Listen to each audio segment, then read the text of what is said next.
we have a very special guest. We have Max Igan.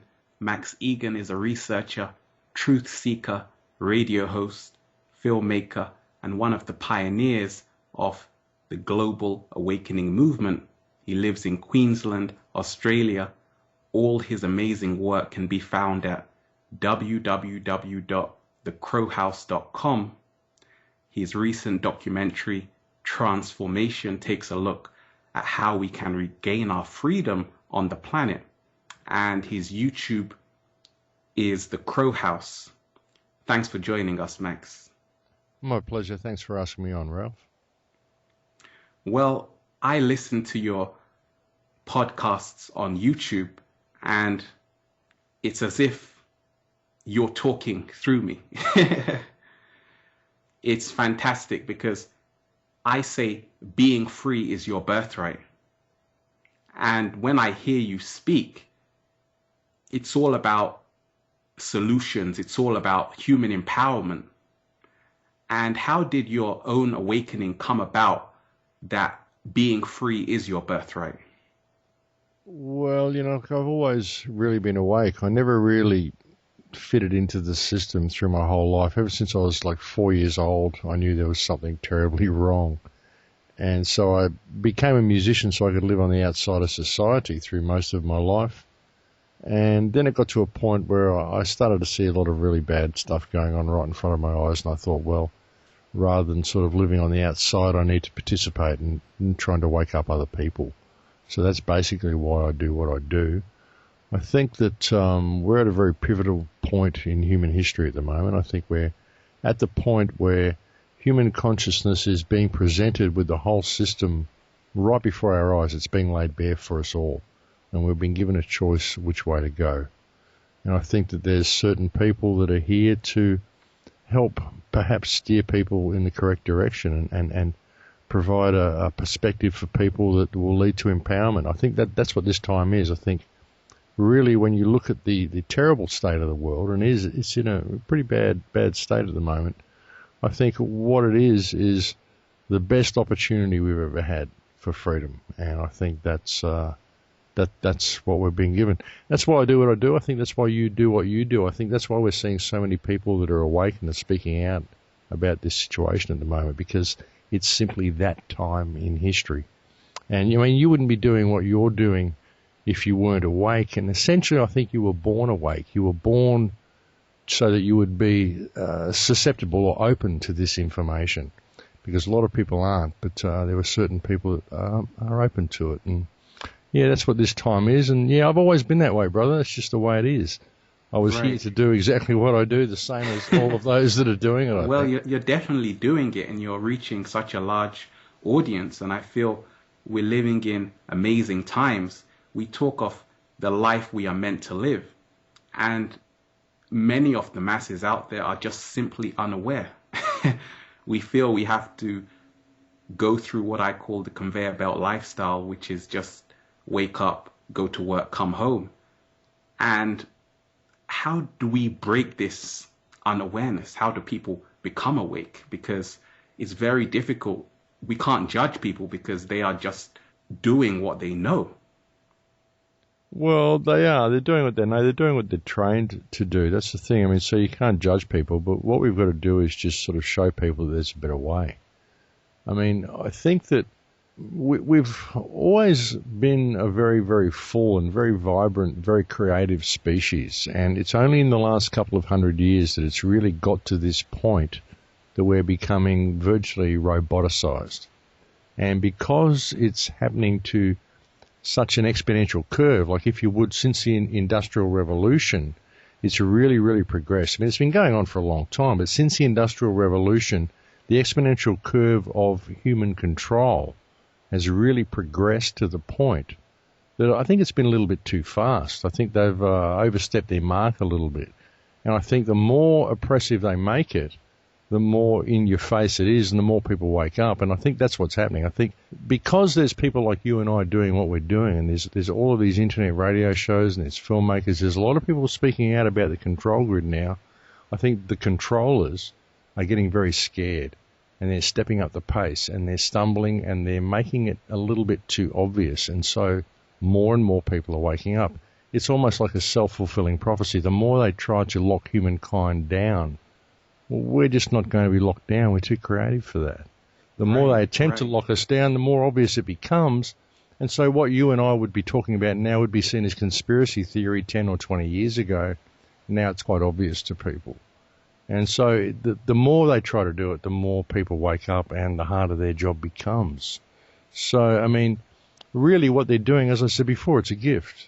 It's the best opportunity we've ever had. All of the totalitarian state that they're attempting to lock us into really is a gift because they're scared. And when you're scared, you make mistakes and things become obvious, and that's exactly what's happening. Right, because when I'm listening to you, it's all about internalizing your power, which is fantastic because we know the fear is what keeps people externalizing their power. A bomb here, terrorists. And it's just amazing once you let go of that fear, but it's all about the power within. And a lot of people say, well, I'm only one person. What can I do? How can we help change the world individually from your own perspective? Well, you know, it's helping understand who and what you are. I mean, all the problems that we face, these are all being done by people. That's what all of us are. We're just people. All of the machine, it's just people running it. People think government is this big monster that's going to come and eat them. You know, it's like a big machine marching down the street that's going to come and eat your house if you don't pay your rates, you know. But it's not like that. It's just an idea that exists on paper. If people wrote it down in a book, all these ideas, they're just people. It's all just people. Everything that's going on is just people. See, my radio show that is called Surviving the Matrix because really what we're in is a matrix. It's a paper-based matrix. It only exists on paper. Government only exists on paper. All the laws and all the regulations, they only exist on paper. They say, look, I made this idea up and I wrote it down in this book and look, it's got a fancy letterhead. So now you've got to do that. And we go along with it because we believe what's in the book's real. It's not. So it all comes down to the individual, understanding who and what you are. Each one of us is a unique expression of creation. Each one of us. We are totally unique in our perspective of creation. That's what makes you, you. That's what makes me, me. And so we're all in this together. We're all exactly the same. We've just got a completely different and a completely unique perspective of what reality is. And once we can understand that and understand that we're all in the same boat and this whole thing only exists on paper, well, there's our way out, you know, right there. You know, everything we've got here, everything we face, it's a product of human imagination, essentially. We made the whole thing up. You know, for something to happen, for some idea to be there, for some law to exist, somebody had to make it up. It was an imaginary thing, and now it's brought into reality. We just got to imagine a new future, imagine things differently. And I think it really all comes down to respect. You know, because this whole system that we've got so many things that are put there to teach us not to respect each other and not to respect ourselves. Because we're given like parameters that we can never achieve. They're fictional. You've got to be like this and you've got to work within these parameters and you've got to function in this way in order to be successful, in inverted commas. But you'll always be different because you've got your social division, your racial division, your religious division, every division you can think of to make you different. We've got all of this stuff put there and we're given these parameters we can never achieve, and so we don't respect ourselves, we don't respect each other, and we judge each other by our financial status or by our social status. You know, it's a joke, it's a matrix. Right. And it definitely is a matrix, and I feel it's a cleverly constructed matrix because the powers that be, I always say we are the powers that be, but at the same time, they know a lot about the subconscious mind, and they know they are co-creators. So they make you worship them.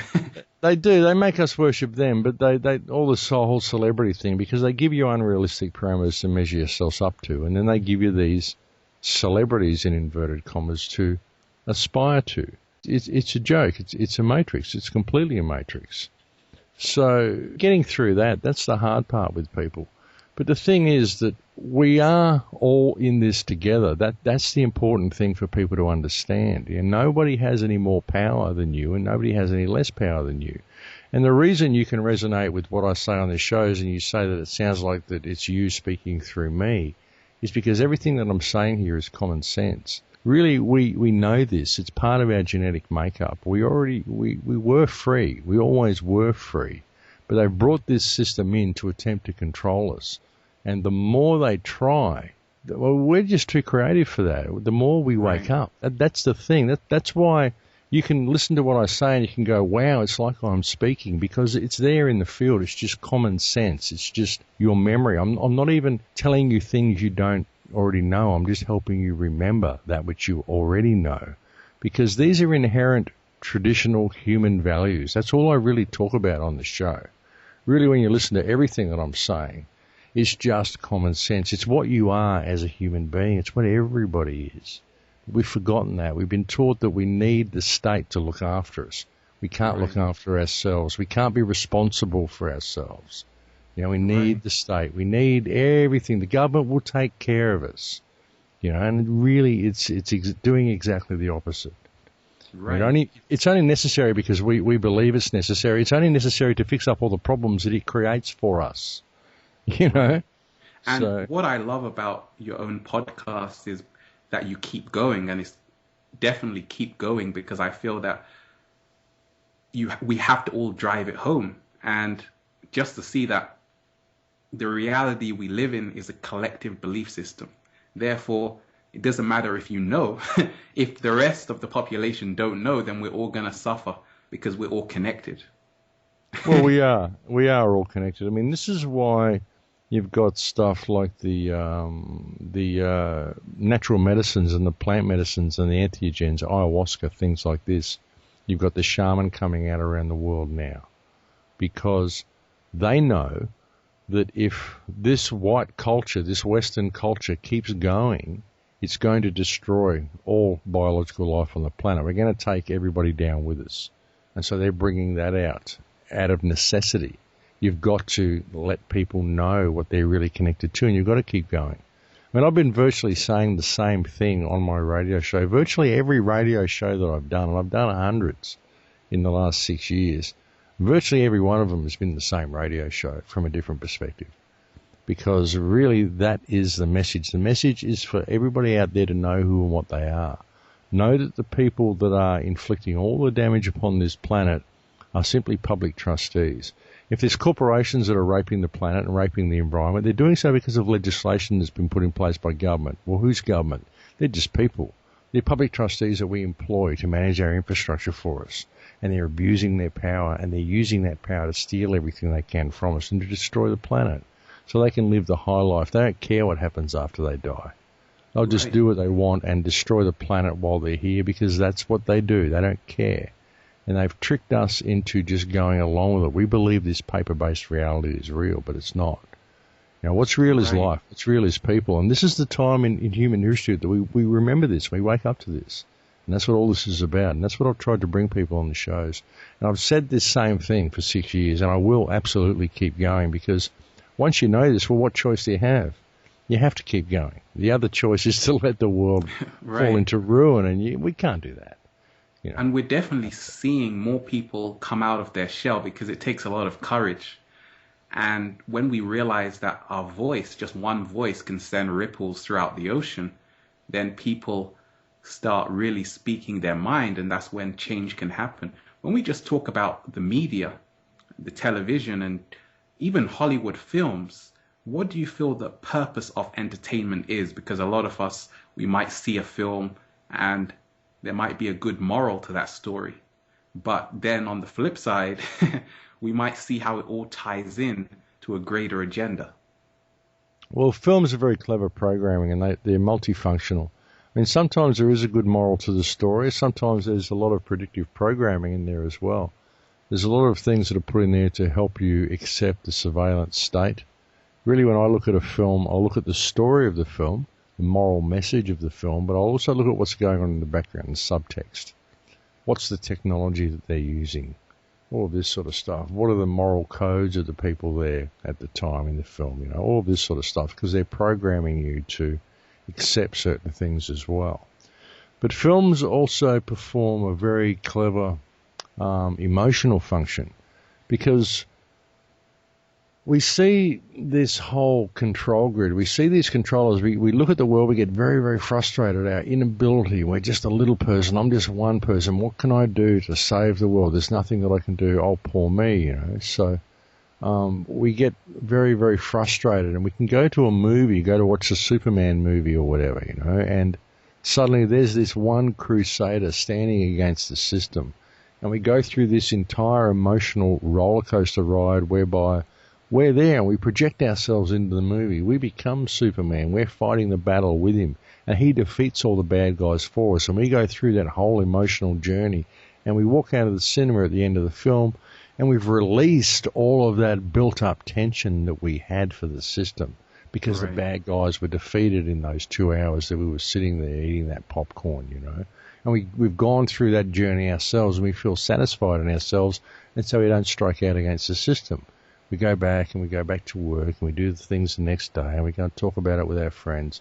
It kind of relieves that pent-up emotion. See, if you can think of the emotional baggage of humankind like a balloon that's always rising, you've got to let the pressure off now and then so it doesn't explode. And that's what they do. They do this with ball games, they do it with entertainment, they do it with pop entertainment, with movies, all of this sort of stuff, because we always project ourselves into these things. And that's a very, very important function of movies. That's why they're put there. Otherwise, society would probably have exploded by now if we didn't have these little releases for our pent-up tension. Sports as well. Yeah, sports are very much like this. And sports also satisfy our whole tribal instinct because we get to belong to a certain colour or a certain creed or a certain belief. You know, I'm with these guys. They got the yellow uniform. We believe this, and this is the way we go. And we beat you guys with the blue uniform, you know. So it's a whole tribal thing as well. So it's like little pressure valves that they put on society to keep us locked in there. They've got to put these pressure valves there, otherwise we would probably have eaten each other by now. And your most recent podcast, Stuff You Need to Know About, phenomenal. How can we help others without judgment? Because for me, it seems sometimes you're living in two worlds. And there's the world that your internal reality, but also as you leave your house, you realize that not everyone is vibrating on a similar frequency as yours. So you can't just go in with all of this information. You have to meet them at their level. So if you have certain friends or family who are just not interested in this information or who just don't understand it, how can we sort of talk to them about this? Or do we just avoid it completely? What you do is you be wonderful. You be all that you can be because you have the information. You know how reality works. You know what's going on. You can see through the matrix more than them. So rather than looking at them and thinking, oh, you poor thing, I have to wake you up, if you are just fantastic and just wonderful and you lead by example and you are an absolute pleasure to be around and they think, wow, what a vibrant man this man is. How can I emulate this? How can I be like this? This guy's life is just incredible. Every time I see him, he's just so happy. Every time he interacts with me, I walk away with something. He gives me things. He's an incredible pleasure to be around. I want to be like this man. How come you're so happy, Ralph? Well, it's because I just know how reality works. Well, what do you mean you know that? Well, and then you start giving them little bits. You give them a little half a glass of information. And then they come back and they start telling you things and you give them a little bit more. But people who are completely asleep, you can't just go and say, oh, you got to wake up, the government's corrupt, they're going to, depopulation, chemtrail. They just go, oh my God, this man's psychotic. I don't want to be like him. Even if he's right, I don't want to know. Don't want to know he's paranoid. My life was great before I talked to this guy. So you're doing it the wrong way. But if you're an absolute pleasure to be around, and why wouldn't you be? Because if you know how reality works, why wouldn't you be an absolutely wonderful person to be around? Because of course you would. You know how reality works, and so you're naturally happy. I am. That's the way I am all the time. And people want to emulate that. They like to be around me because they have a great time when they're around me. I'm just never in a state of stress. And so they have a great time. And then they want to know why I'm so happy all the time. And so I give them little bits of information. And then they wake up on their own because truth is realized. You can't tell anybody the truth. They have to realize it for themselves. And the best way for you to help them realize that is to lead by example in all that you do. And if they're too asleep to have the information, then just be all that you can be. Be fantastic. And they will want to be fantastic too. That's so true. And just moving on, when we talk of, I say the only two things we're working for is food and accommodation. And money has become, for so many, the greatest incentive to get up every morning.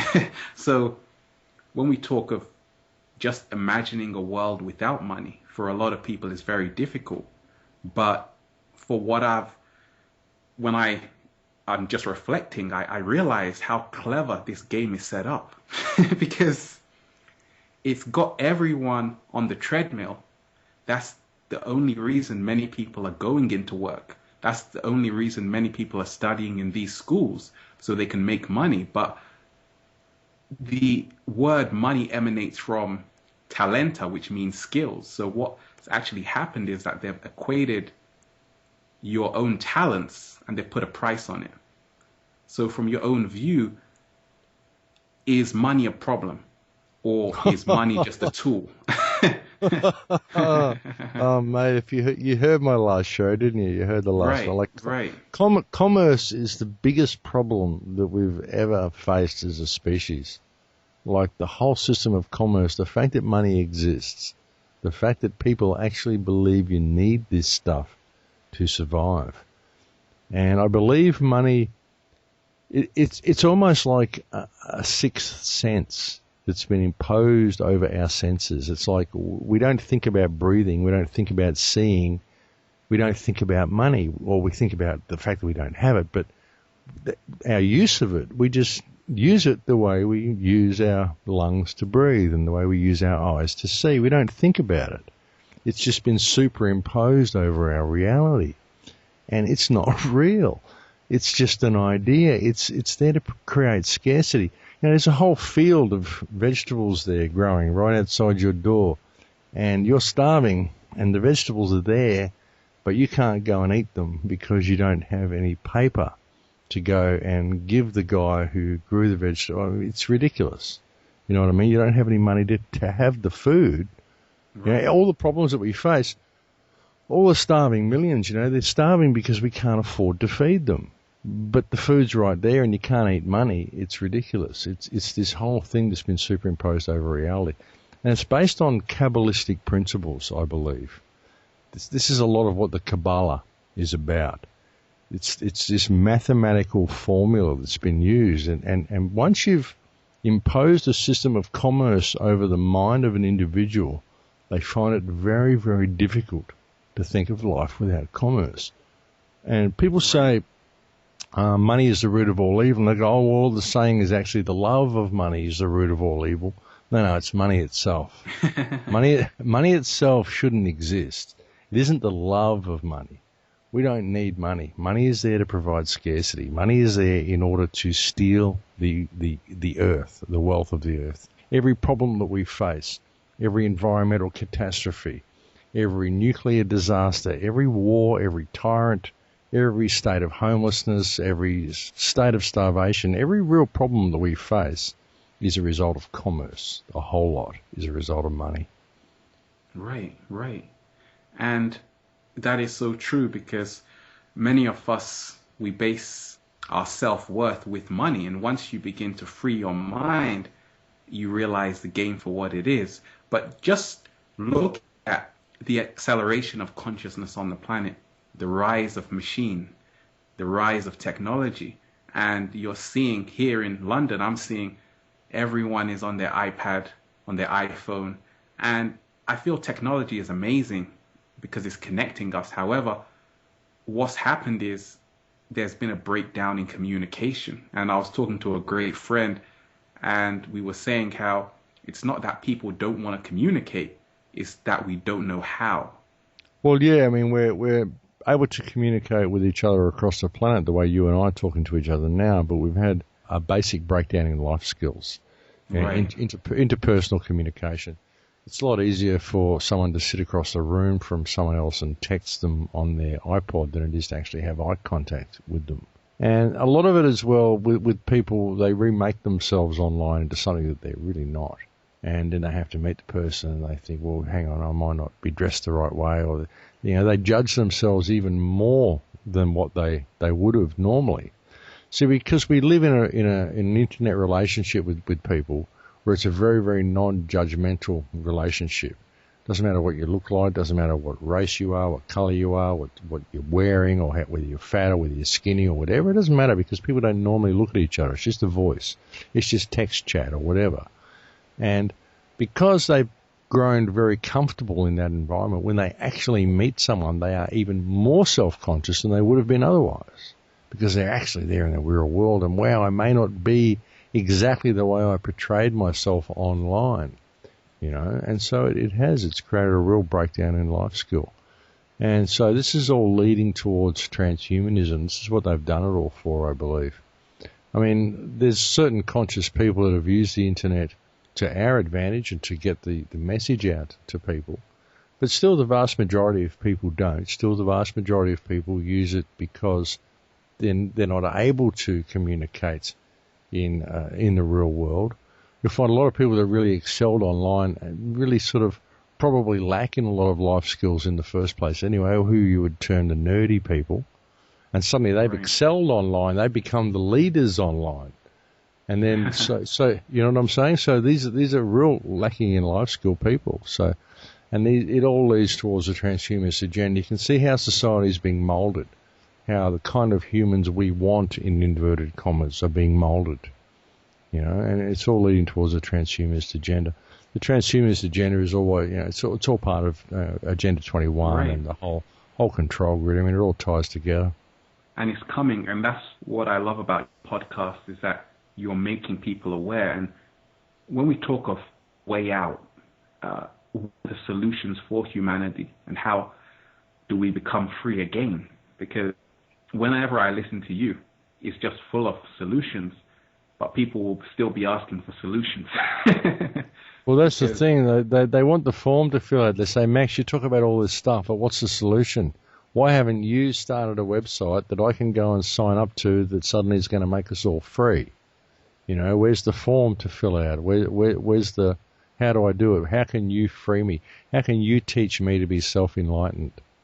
And I go, well, it's self-enlightenment, I can't really teach you that one, and I can't tell you what freedom is for you.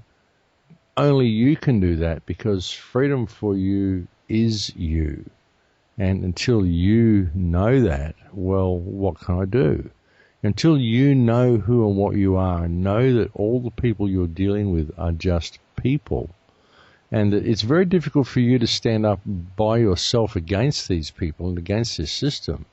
But if you can respect yourself enough to truly respect yourself, if you can respect yourself enough to look at the person next door to you and not see them as being black or white or African or Christian or Muslim or Chinese or anything, but just see them as another frequency of consciousness and respect them for the individual experience and the unique experience of creation that they are, the same as the way you would wish to be respected. Once you can do that with your neighbors, then the whole community can stand up together and say, hey, you people that are doing this, you're just people, and we don't employ you to do this. So we're going in a different direction now.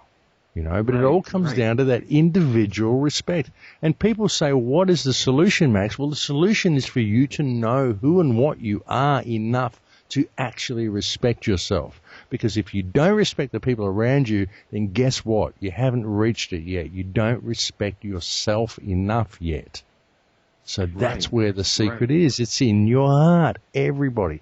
And I can't provide you with the solution. Only you can do that. And that's been the message in all of my shows for the last 6 years. And people still ask me, what's the solution, Max? Right. It comes with taking what I found 100% responsibility, to stop blaming, stop seeing yourself as a victim. A lot of people complain about so-called forces, not realizing they are the force. And even when you have all of these wars, I always tell people, what about the soldiers? They have to become aware of what they're doing. See? Exactly. And when we talk of just breaking free, what does it take to stop caring what other people think? Because when I hear you talk, it seems like you've risen past that, and that's why you're able just to create such a massive wave. And for a lot of us on the planet, I feel that's the biggest hurdle to get over. Even just to talk on the internet requires a lot of courage, because you're going to get your trolls, you're going to get people who are making stories up about you, and it can be very challenging just to put yourself out there.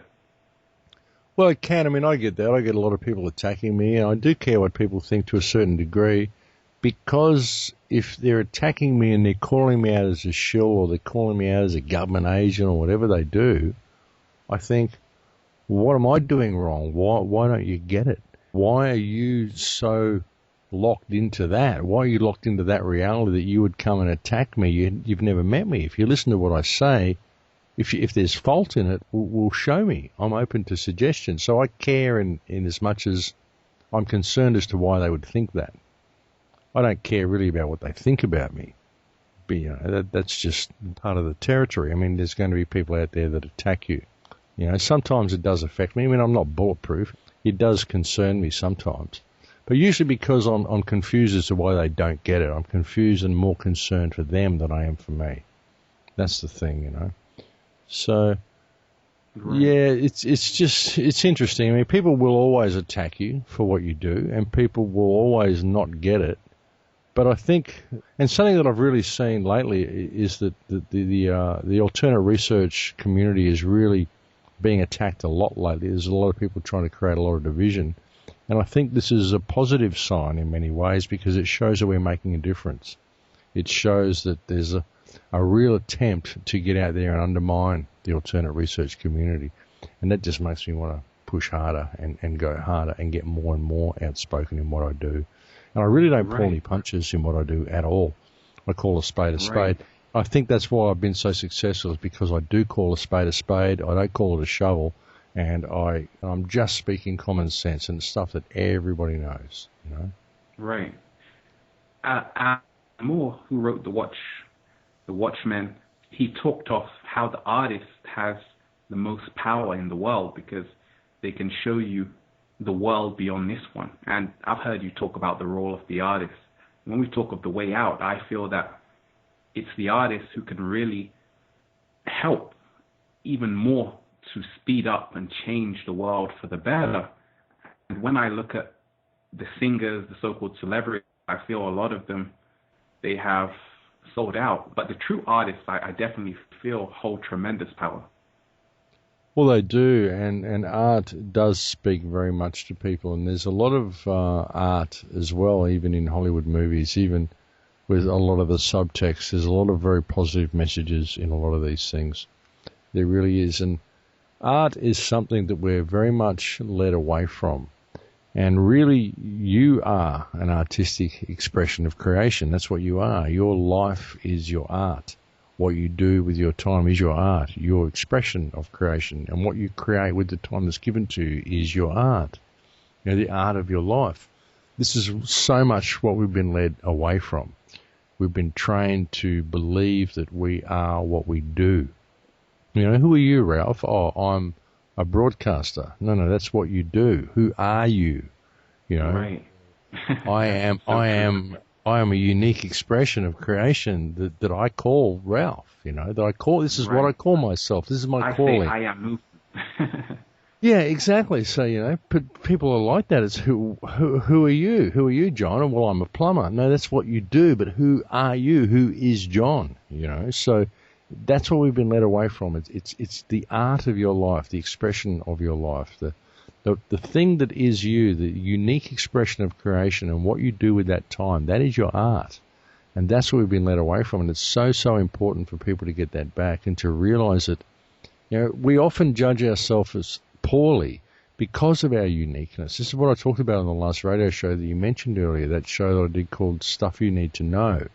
Because what you need to know is your uniqueness is who you are. It is perfect, and it is something that you should not see as being detrimental to yourself.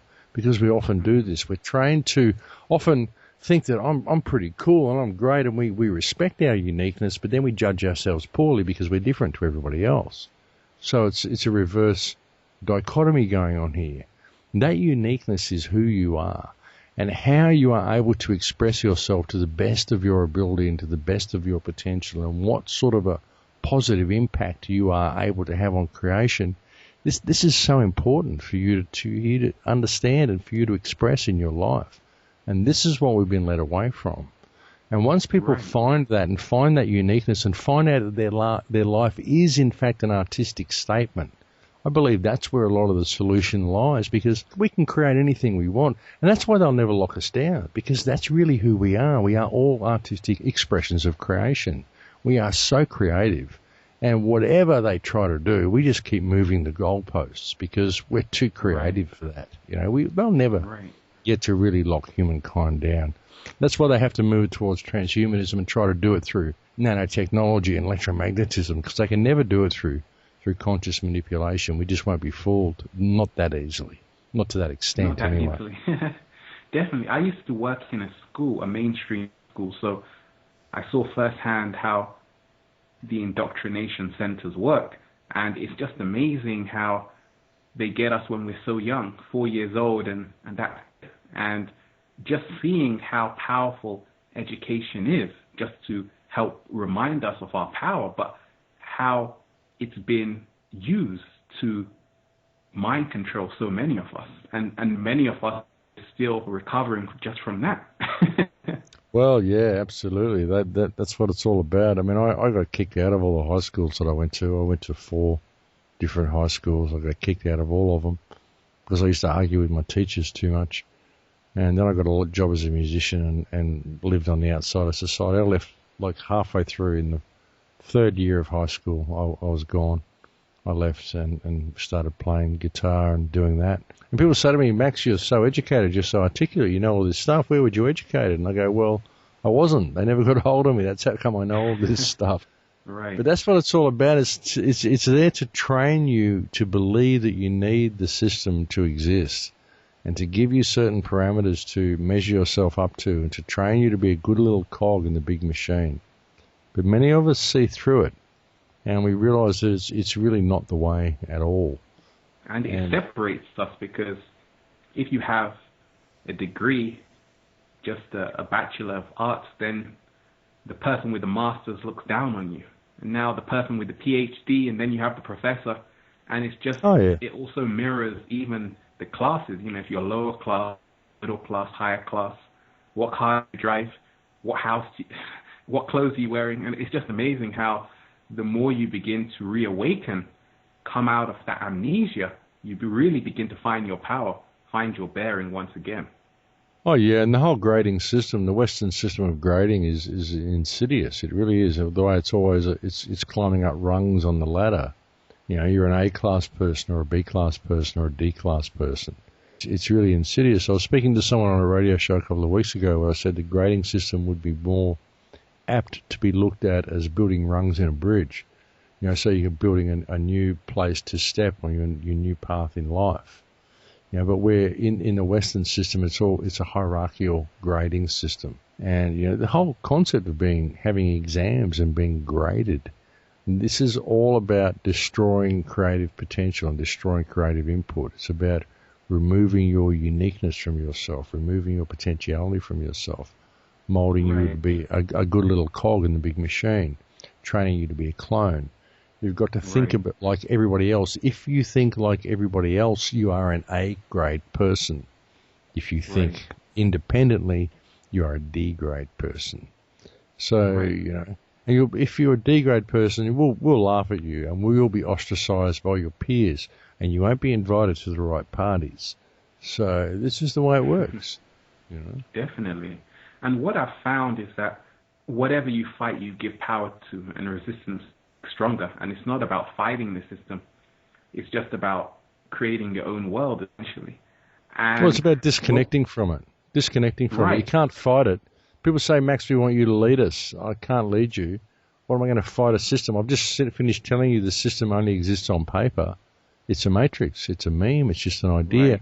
If I'm fighting it, I'm fighting a cloud. I'm fighting that which does not exist. You're Isn't fighting that the invisible. isn't that insanity? Right. You know, you're fighting that Definitely. which does not exist. This is insanity. It's an invisible monster. The only time I need to stand up against the system is if someone attempts to inflict itself upon me using the system. If a police officer or a lawyer or a judge or somebody comes and attempts to inflict the system upon me, I can, through a series of logical questions and logical statements and requests for proof of claim, prove to these people that the system is fiction, and then they'll let me go. And that's the way I operate. Right. And I recently just saw your outtakes with Ben Stewart from Transformation, and it was great just to see both of you in nature discussing the herbs, the plants, the natural ways we can heal ourselves. And I say nature is home. And how do we reconnect back to nature when we have been disconnected for so long? Well, that's the hard part, brother. That really is, especially in a city environment in London. It's very, very difficult. Just get out there and get your hands in the dirt's a good thing. I mean, even just growing vegetables is a good thing. If you're living in a city environment, if you grow like carrots in your yard and the person next door grows lettuces in theirs and the person next door to them grows potatoes and you all swap, this sort of stuff. I mean, just even if you're growing them in window boxes or pot plants or something, just get involved. Get back into growing your own food. It's a really good feeling and it tastes so much better. So, you know, that's what I recommend. It's a very difficult thing to do, though, in a city environment. But returning to what we were talking about before, this is why the shamans are coming out around the planet. They're trying to reconnect people to nature because they really see the danger of how Western civilization is going and how Western civilization hasn't really been content to stay within the confines of its cities. It's tried to infect the rest of the world with its cancer, and it really is a cancer. And it's a disconnection from nature. That's what Western civilization is. And it's very, very important that we do reconnect. But again, I think it's got to happen. And the more we disconnect from it, the more we are finding that we need to reconnect to it. And eventually this system, Right. if it's left to go of its own accord, if it's left to go in the direction it's going, eventually it will implode. It can't do anything else. And it might be catastrophic if it does. But there will be remnants that survive, and nature will survive. The planet's not going anywhere. We are. That's the thing to pay attention to. Right. It's just we have a choice, though. Right. We can see how technology seems like it's separating us from nature because the internet is fantastic, but at the same time, many of us, we're sitting in front of these computer screens for maybe 2-3 hours or maybe even more every day. You know, what are the effects of this? We already see the rise of myopia. Is it healthy? That's what I'm asking myself. Is it healthy just to sit in front of a computer for even an hour at a time? Well, of course it's not. It's not. It's much, much more preferred to be outside in nature, but at the moment it serves a purpose for Definitely. those of us that are doing the right thing. I mean, I spend a lot of time, days on end in front of the computer because it's simply what I do. But I do what I do because I think it needs to be done. I'm reaching a lot of people, and that, to me, it's worth it. I mean, I've already lived a very, very full life. I've been around the world. I've travelled. I've done everything I really wanted to do. And I've done only what I wanted to do in my life. I've never had a normal job. I've always lived on the outside of society, and I've been myself for my whole life. So in many ways, I've had a charmed life. And when I see the state of the world at the moment, I think that I owe it to the world to do what I do now. I need to give something back. And It's so, a great yeah, tool. so, It's a great tool that can be used. well, it is. And it's all about It how is. you use it. Well, it is. It is like everything, It's all about how we use it. It's the same with the time that's given to you. It's a great tool. It's about how you use it. And, too many Right. people don't use it in the right way. Too many people use it as an entertainment experience. And that's all very well. You've got to be happy, but pay attention to what's going on around us. And you can leave a legacy behind. You can leave your mark, and you can attempt to make a better world, or at least not allow a bad world to be created in your name. Right. So right. that's what I try to do. I interviewed Thomas Sheridan about years ago, who wrote The Labyrinth of the Psychopath. And when we look at the people who are in control of the lunatic asylum, a lot of us, we might say they need to be removed. And what we were discussing was they are never going to be removed, because in fact these psychopaths actually help propel humanity to a greater state of awareness, because without them humanity would not evolve. What are your thoughts on that? Yes and no. Yes and no. They do help propel us to a greater state of awareness, but I don't think they should be in control, which is what they are at the moment. Right. Because with them in control, they're very devious, and there's a lot more of humanity should be in a greater state of awareness than what is currently the case. And I would suggest that this is because the psychopaths are in control. This is what a lot of the shaman used to do. They used to remove the psychopaths and make sure that they never got in positions of control. And this is why, again, a lot of the shamans are coming out and helping us. But, yeah, they do help us in many ways. I mean, that's probably why they exist. 1 to 3% of the population are always born psychopaths. And I would suggest that is the case simply because they do propel us to greater depths of understanding. But unfortunately, things have got out of balance, and now psychopaths have maneuvered themselves into positions where they are currently in control of this planet. And so they have created a psychopathic political and social system which is basically eliminating everybody in the planet who is not a psychopath and who is not a sociopath. And really, when you look at the financial system and the state of our world today, in order to be a successful business person, business itself is sociopathic. The need to profit from people, the need to put commerce over the human experience, and the need to put profits before people. This is sociopathic in itself. And I would say that this has been put in place, and this whole monetary system has been put in place. The whole system of commerce exists simply because psychopaths maneuver themselves in positions of power. And this was through a loss of shamanism. And so, yeah, there is a point to them, but not the way it's gone. I think we need to do something about this situation, absolutely. Right. And it's so inspiring just to see more people embrace nature. And for me, when I'm in nature, I realize there is no fear in nature. And on the planet right now, so many of us, we have become addicted to fear, bad news. And I feel that's one of the biggest things holding us back. It's how do we eradicate this fear that we're so addicted to? Well, that's a lot of what the so-called truth in inverted commas movement is all about as well. It's fear porn, a lot of it. They're addicted to fear.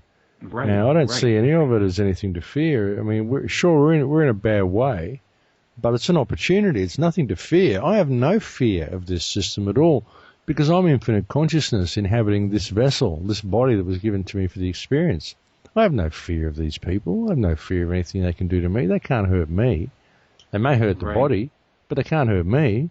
And I have no fear of death. I mean, why would I fear death? Death's the only thing that's actually inevitable. It's the only thing in my life that's absolutely 100% guaranteed to happen. I'm going to die. And that happens to everybody. Too bad if you're not going to accept that, but that's a fact of life, folks. So why on earth would I go through life in fear of the one thing that is absolutely inevitable? I mean, that's ridiculous. That's something that's really a product of Western society. It absolutely is. You don't find any animals that are in fear of death. And we're afraid of that because we're afraid to live. Exactly. So if I was in fear of death, I wouldn't do what I do. There's no way I would be speaking out. I'd be sitting there cowering and hiding, going, yes, sir, no, sir, 3 bags full, sir. But I just don't do that. I mean, that's just not who I am. I'm here to rock the boat. I mean, they can't hurt me. And so, yeah, I mean, we are. There's this incredible fear, and a lot of people are addicted to it because they don't want to be empowered. They don't want to be free. A lot of the truth movement, they don't want to be free. They've got a vested interest in the fight. They make money out of the fight. They like the fight. The fight is their life. They found out this system's corrupt, and it gives them something to shake their fist at and scream at, and it's the purpose of their whole life. They wouldn't know what to do with freedom, because freedom, as you mentioned earlier, is 100% responsibility. Self-responsibility, being responsible 100% for you, everything you say and do. That is what freedom is, and many people simply aren't ready for it. But, we do what Right. we can. We do what we can. We lead by example in all that we do. And even if you don't want to be free, well, we can have a system that is better and more fair than the one that we've got. A system whereby people that live within it, even if they're not free, they're still free to demonstrate the art and experience the art of their life. Free to create all that they can and free to be all that they can. We can do that at least, even if it isn't free, even if we still perform commerce. We can still do it in such a way that frees mankind and leads us back to what we could be. We can still find a way to be all that we could be. And all this system does is exactly the opposite. Find ways of limiting us from being anything that we could possibly be and locking us within And the it top. goes back to that. Right. It goes back to people always sometimes ask me and a lot of other people I know, what are you doing? What do you do? And it's like we're always caught up in this doing instead of being. And what I've come to see that it's all BS, belief systems. And it's amazing how this game has been set up, because whatever you believe creates your reality. And when we talk of religion, the role that has played, because many of us, even who are involved in the process of becoming free, we might be under the authority of some God being, not realizing that we are made from the same fabric as the universe. Well, we are, and I would think of myself as a thought in the mind of God. If God exists, which I believe God does exist, but not in a religious perspective. I believe all is made of energy, and the energy itself is conscious, and that is the mind of God, and God is simply the word that we give it, for want of a better word. We are all made up of conscious, creative energy. Every single thing in creation, it's all connected, everything. But, you and I are a completely unique frequency of that creation. We are, each of us, a thought in the mind of whatever you want to call it. And it's about what we do with that time. Too many people are caught up in religious dogma and religious expectation, and they have a stake in the outcome of their life. They think that if they do this, then it's going to be better for them. I believe that if I improve reality by my presence in it, then it's going to be better for creation. Because I believe my role here is service to creation. Because I'm part of creation. I'm connected to all that is. And if I can leave a legacy behind that will help creation evolve further on its path towards positivity, then I believe I've done the right thing. That is a purpose to my life. But too many people have a stake in the outcome in their actions. Too many people, they go to church because they're scared they'll go to hell if they don't. They have a stake in the outcome. So they're going to church for selfish reasons. They're doing worshipping God and worshipping the Bible or worshipping Allah or whoever for selfish reasons because they believe it will be better for them. They have a stake in the outcome. I don't have a stake in the outcome of anything. I'm just here to serve creation. That's my purpose. And that I believe is the purpose of everybody. My life just works because that's the way I operate. That's the perspective that I think from. And because I don't have the stake in the outcome of anything, I'm never disappointed. I'm always led where I need to be, and everything always unfolds perfectly the way it should for me. And that's just the way I live my life. And I think that there's a great lesson in that for a lot of people if they would simply open themselves up to it. There's a great quote that I often use that says that if you cast yourself to the wind, you can ride it. And that's the way I live my life. Yeah, that's what it's all about. And I talk of feeling alive. And once you feel alive, everything makes sense. And the more you are limited, everything is a massive confusion for you in your mind. And it's just amazing to see so many people around the world find their true power once again, which is within. Who has been your biggest inspiration, or maybe it's a couple of people, who inspires you on the journey? Oh, look, probably people that you wouldn't expect at all. One of the biggest inspirations in my life was Frank Zappa, to be honest. Right. And because Frank thought completely outside of the box. And another one was Todd Rundgren, and Todd's still alive, but his music was very inspirational for me. Todd Rundgren and Frank Zappa, I would say, would be the biggest influences in my spiritual path, and that is probably right out there for a lot of people. But when I heard those guys, it all made sense to me. And yeah, Right. so that was a big one for me. I'm not going to go through any philosophers or anything like that, Nietzsche or any of that. No, no. Frank Zappa did it all for me, brother. Well, that's fantastic because I always feel sometimes the truth can be even more powerful indirectly. Oh, And I feel absolutely. that's why musicians are so powerful because they don't tell you, they show you Yeah, yeah. It's in the delivery, and the in, delivery in the in the delivery. Right, songs. The delivery in the songs from those two gentlemen really made a huge difference in my life. right, right. And just seeing how when we talk of just coming out of this, a lot of us we're waiting for fireworks. Once we are beginning to awaken, and then you realize how deep the rabbit hole goes, and even the people that we feel are in power are nothing more than puppets on a string, and then you realize that this even goes into other realms. I saw David Icke in Wembley, and it was fantastic just to see so many people in one place. You realize that it goes so much deeper than we can even comprehend. Well, it does, and as I was talking about before, when you look at the commercial system being based in the Kabbalah, it's an energetic life form on its own. The matrix, the system itself, is an energetic meme on its own. And it receives its energy from our participation in the meme. And it's multi-dimensional, the problem that we face. It's a huge spiritual dilemma that we are in. And it's got to come back to each individual. That's why it comes back to each individual. That's why there is no paper you can fill out, why there is no one to ultimately point the finger at. It's up to us. It's up to each individual to rediscover ourselves. And what I say is to step into the power of your flesh, to understand that you are a unique expression of creation, and to live the art of your life. And that might sound very esoteric to people, but once you get it, you go, it's so obvious. It's really so obvious. Once you understand who and what you are, understand what reality is, and understand how to be you, there's the solution. And it's hard to explain in English because there's been so many words removed from the English language to explain these type of spiritual understandings to people. I often use the word Dharma to explain the limitation of the English language. You know, the word Dharma, you could write a whole book on Dharma, your Dharma being your perfect part in the cosmic machine, Yes. and how you got to follow the 4 rules of Dharma, do the right thing in the right way at the right time for the right reason, all this stuff.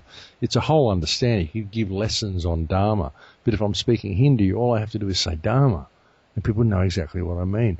We don't have words like that in English. And for I to say to someone, all you have to do is understand you and be you, they go, well, what do you mean? I don't know how else to explain it. I know what I mean inside, and I live it, and I do it myself. But I don't know how to explain it to you because it's a knowing. It's a knowing. It's not even a belief. You don't have to believe that you've got this power. You know that you've got the power. You know, if you know it, you don't have to try to believe it. People say, I try to believe it, why can't I do it? It's because you're trying to believe it. If you don't know it, why would you try to believe it? Right. Why would you try to believe something you don't know? You're cancelling it out. This is a whole, it's ridiculous. It's reverse, you're cancelling yourself out just by saying that. You're trying to believe something. Why would you try to believe it if you already know it? If you already knew it, you wouldn't try to believe it. So know it, because it's there. So how do you explain this to people? It's very, very difficult in English. And I think this is why English has been promoted so much out through the world, because it's a very mechanical language that you can't convey spiritual understandings to people in. Well, from my own knowing, English is an encoded language, and it was created by magicians. In fact, the word grammar comes from the word grimoire, which means a book of spells. So, well, exactly. That's the first thing they teach you when you go to school, is they teach you to spell. What are you doing when you spell? Right. You're casting spells. I've done whole shows about this. Right. And I heard your shows on law as well, because sometimes they confuse us with the legalese, the terms they use in court. We don't even know what they're talking about because it's all part of to confuse people with language. Absolutely. Right. Well, I have 5 quick questions, and please I'll just say something and just finish it. True freedom comes when You know who you are. the world is heading to a place where Oh, this is a tricky one. Well, we're on a knife edge. The world is heading to a place where you want it to be. right. How's that one? That's great. Most of people's misery comes from The inability to understand themselves and to know themselves.